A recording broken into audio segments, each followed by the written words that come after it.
Hello everyone, welcome back to my channel daily vlogs. आज मैंने सोचा कि आप लोगों से शेयर करती हूँ यहाँ पे यूएई में कितने टाइप के वीज़ास हैं।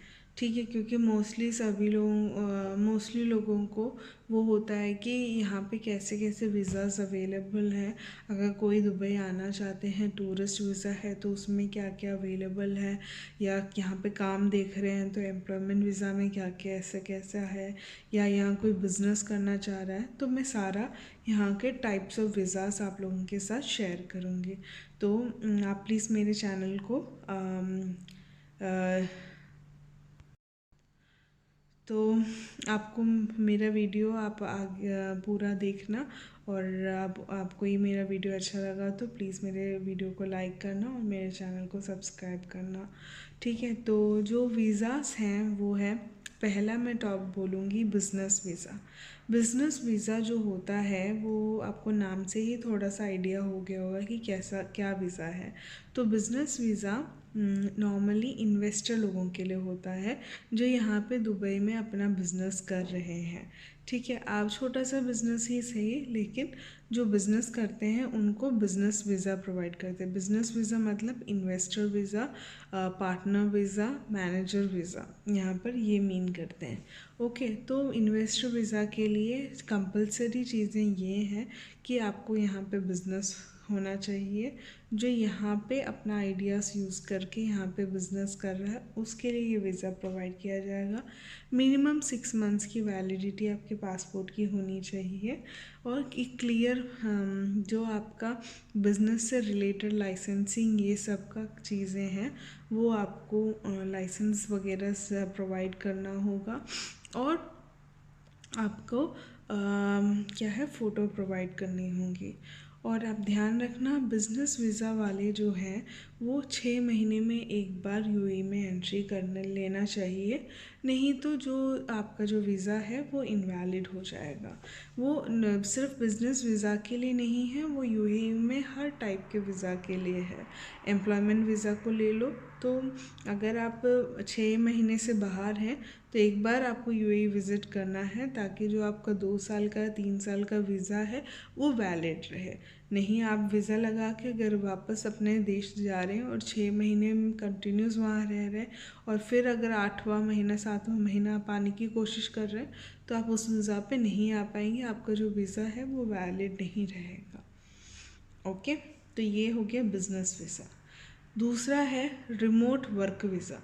ठीक है, ये फिर से आपको नाम से थोड़ा सा आइडिया हो गया होगा कि ये कैसा वीज़ा की बात कर रही हूँ।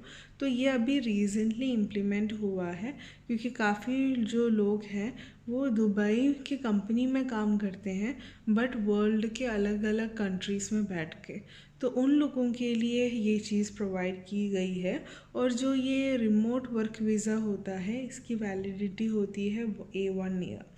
ओके, तो इसके लिए ये वीज़ा लेने के लिए डॉक्यूमेंट्स क्या क्या रिक्वायर्ड होता है, कंपनी का ऑफ़र लेटर, यहाँ का कॉन्ट्रैक्ट जो मिनिस्ट्री ऑफ लेबर का कॉन्ट्रैक्ट होता है वो, आपका पासपोर्ट मिनिमम 6 मंथ्स की वैलिडिटी होनी चाहिए, आपका फ़ोटो वाइट बैकग्राउंड होना चाहिए, और आपको मिनिमम $5,000 सैलरी होनी चाहिए, और आपको प्रूफ दिखाना पड़ता है या आपकी कंपनी को प्रूफ दिखाना पड़ता है कि इस बंदे को उस बंदे की लास्ट सैलरी जो स्लिप है वो शेयर करनी होती है, और जो स्टेटमेंट होता है बैंक का 3 महीने का पुराना वो दिखाना पड़ता है। तो ये हो गया रिमोट वर्क वीज़ा। अब हम बात करेंगे, अगर ये रिमोट वर्क वीज़ा को आपको सपोज़ रिन्यूअल करना है 1 साल कंप्लीट होने के बाद, तो वही सेम डॉक्यूमेंट्स आपको रिन्यूअल्स के लिए भी लगेंगे, ईज़िली आपको रिन्यूअल होकर अगले 1 साल के लिए मिल जाएगा। ओके, अब हम बात करते हैं टूरिस्ट वीज़ा। यहाँ पे टूरिस्ट वीज़ा 2 टाइप के वीज़ाज़ हैं, सेम मल्टीपल एंट्री वीज़ा और single entry visa. Multiple entry visa अभी 6 महीने का वीज़ा वगैरह मिल रहा है, तो 6 महीने का वीज़ा, 5 साल का वीज़ा, ठीक है, इनमें क्या है, आप मल्टीपल टाइम एंटर कर सकते हैं। ठीक है, हर 90 दिन में आप एक बार जाकर वापस आ सकते हैं। तो एक वीज़ा में आपकी मल्टीपल एंट्री पॉसिबल है। सिंगल एंट्री वीज़ा क्या होता है, जैसे कि 30 दिन का अगर आपने टूरिस्ट वीज़ा लिया है तो आप एक बार एंटर करेंगे, आप वो 30 दिन रुक के जाओगे तो मतलब वो वीज़ा ख़त्म। सपोज़ आप 10 दिन रुक कर चलो जाके वापस जाके फिर से आएंगे सोचोगे तो वो वीज़ा पे आप नहीं आ सकते, क्योंकि वो वीज़ा आपने यूज़ कर लिया है, क्योंकि उसमें सिर्फ सिंगल एंट्री है। ठीक है, तो ये हो गया मल्टीपल एंट्री। 5 साल का वीज़ा अभी प्रोवाइड कर रहे हैं, जो नॉर्मली क्या है, ऐसा होता है कि 90 डेज़ आप रुक कर ईच विज़िट आप 90 डेज़ का ले सकते हैं। एंड अगर आप सपोज़ 90 दिन के लिए आए हैं और आपको वो एक्सटेंड करना है नेक्स्ट 90 डेज़, वो भी पॉसिबल है। ठीक है, वो होता है मल्टीपल एंट्री विज़िट जो 5 इयर्स का होता है। जो सिंगल एंट्री विज़िट होता है वो 30 डेज़ का आता है, 1 महीने का, और 3 महीने का 90 डेज़ का भी आता है। तो सिंगल एंट्री वीज़ा आप एक बार एंटर करते हो तो 3 महीने 1 महीना जो भी आपका वीज़ा पीरियड होता है, उसके बाद आप जाते हो तो वो आपका वीज़ा का चीज़ ख़त्म हो जाता है। तो टूरिस्ट वीज़ा के लिए आपका डॉक्यूमेंट क्या लगता है, आपका वो लगता है जो पासपोर्ट, मिनिमम 6 मंथ्स वैलिडिटी वाला पासपोर्ट, आपका वाइट बैकग्राउंड साइज़ फ़ोटोग्राफ। सिर्फ टूरिस्ट वीज़ा के लिए ये 2 डॉक्यूमेंट लगता है बस। ओके, और ये एक चीज़ ध्यान देना, अगर सपोज़ आप आ गए 30 डेज़ सिंगल एंट्री विजिट में टूरिस्ट वीज़ा पे आए हो, तो आपका 30 डेज़ ख़त्म हो गया, 31 डेज़ आप यहाँ पे रुके हो, तो क्या होता है यहाँ पे विजिट वीज़ा पे 10 दिन का ग्रेस पीरियड दिया जाता है। जैसे कि आपने अगर 30 दिन का टूरिस्ट वीज़ा लिया है तो आपको 30 + 10 दिन का ग्रेस पीरियड दिया जाएगा। मतलब 10 दिन और आपको बिना फ़ाइन का रुकने के लिए परमिशन है। लेकिन जैसे ही वो 11वां दिन हो जाएगा, मतलब 30 डेज़ 30 + 10 ग्रेस पीरियड 41 डे जैसे हो जाएगा, उस पर डे 100 दरम्स का चार्ज आएगा, जो कि इंडियन मनी है 2000 रुपये। ओके, तो आपको पर डे 100 दरम्स का फ़ाइन आना स्टार्ट हो जाएगा। तो इसलिए अगर आप सपोज़ आप 1 महीने के वीज़ा पे आए हैं, विज़िट टूरिस्ट वीज़ा पे आए हैं, और आपको 2 महीना और रुकना है या 3 महीना और रुकने का प्लान है या 1 महीना रुकने का प्लान है, तो आप इनसाइड, अगर आप यूएई में हैं, यूएई रहकर आप उस वीज़ा को एक्सटेंड करा सकते हैं आगे के 1-2 महीने, जो भी आपका रिक्वायरमेंट है उस हिसाब से पेमेंट करके। ठीक है, ये हो गया टूरिस्ट वीज़ा। ओके, अब हम बात करेंगे पेशेंट्स, जो कंपेनियन होते हैं पेशेंट्स के, उनकी एंट्री परमिट्स के बारे में। ये होता है जो नेक्स्ट वीज़ा जो यहाँ पे प्रोवाइड किया जाता है। ओके, तो उसके लिए क्या है कि पेशेंट मतलब कोई ऐसा बंदा, मतलब जिसको ट्रीटमेंट के लिए यूएई आना है और उसके साथ आप आना चाह रहे हैं, या आपका उसके साथ एक पेशेंट के साथ एक कंपेनियन का रिक्वायरमेंट है, तो उसके लिए होता है ये वीज़ा। ओके, और जो ये वीज़ा होता है वो क्या है, जो मेडिकल फैसिलिटी प्रोवाइड करने वाले जो मेडिकल फैसिलिटी होती हैं उनके स्पॉन्सरशिप में होना होता है। जैसे कि अगर कोई हॉस्पिटल मतलब रेकमेंड कर रहा है कि उस पेशेंट को यहाँ आकर ट्रीटमेंट लेना है, तो उस स्पॉन्सर प्रोवाइड करेगा वो जो कंपेनियन का जो वीज़ा है वो। ठीक है, और इसके लिए क्या होता है, ये 60 डेज़ का होता है, 90 डेज़ का होता है, 2 टाइप के वीज़ा होते हैं इसमें। ठीक है, और इसके लिए जो रिक्वायर्ड चीज़ें होती हैं वो पेशेंट्स का पासपोर्ट कॉपी, कंपेनियन का पासपोर्ट कॉपी, जो मेडिकल फैसिलिटी है उनके तरफ से एक लेटर, और पेशेंट का जो हेल्थ इंश्योरेंस कार्ड होता है वो, और फाइनेंशियल सिक्योरिटी। तो ये है जो रिक्वायरमेंट है अगर पेशेंट का कंपेनियन एंट्री परमिट अगर हमें लेना है तो। ओके, अब नेक्स्ट है जीसीसी रेजिडेंस वीज़ा। ठीक है, जो क्या है, जो ये रेजिडेंस वीज़ा है, जो यहाँ पे पास में जो गल्फ़ कंट्रीज़ में और गल्फ़ कंट्रीज़ में लोग रहते हैं उनके विज़िट का होता है, जो उसे कहते हैं जीसीसी रेजिडेंस वीज़ा। वो होता है 10 दिन, 28 दिन, 90 दिन, वो एज़ पर रिक्वायरमेंट वो चेंज होता रहता है। ठीक है, अब आता है retirement visa. Retirement visa for UAE resident, वो एक्चुअली उन लोगों के लिए होता है जो यहाँ पे बहुत अच्छे पोजीशंस में काम करके रिटायर हो रहे हैं। ठीक है, तो ये लगता है 5 साल का वीज़ा जो रिन्यूअल हो सकता है। इसके लिए क्या क्राइटेरिया है इनका कि आपको एक प्रॉपर्टी पे यहाँ पे इन्वेस्ट करना है, जो प्रॉपर्टी कम से कम 2 मिलियंस का वर्थ रखता हो, और आपका जो फाइनेंशियल सेविंग होगा यहाँ के बैंक अकाउंट में वो 1 मिलियन होना चाहिए, और जो आपका भी एक्टिव इनकम जैसे कि पेंशन, जो भी एक्टिव इनकम है वो आपका मिनिमम 20,000 दरम्स आना चाहिए। तो ये क्राइटेरिया अगर आप मीट करते हैं तो यहाँ पे आपको रिटायरमेंट वीज़ा मिलता है, जो यहाँ पे यूएई रेसिडेंट्स का मतलब as a UAE resident visa लेके काम कर चुके हैं और उनका क्या है, रिटायरमेंट पीरियड आ गया। अगर आप ये 2 मिलियन का प्रॉपर्टी, 1 मिलियन आपके बैंक अकाउंट में फाइनेंशियल सिक्योरिटी, सैलरी, सैलरी नहीं बोलूँगी, इनकम 20,000 दरहम्स का पर मंथ, ये आप दिखा सकते हैं तो आपको ये 5 साल का वीज़ा, रिटायरमेंट वीज़ा मिल सकता है। ठीक है, अब आता है रेजिडेंट वीज़ा। ठीक है, रेजिडेंट वीज़ा क्या, रेजिडेंट वीज़ा यहाँ के 2 टाइप्स के होते हैं। एक है एम्प्लॉयमेंट रेजिडेंट वीज़ा, दूसरा होता है sponsored resident visa. Employment resident visa वो होता है जो कंपनीज़ एम्प्लॉयज़ को प्रोवाइड करती हैं।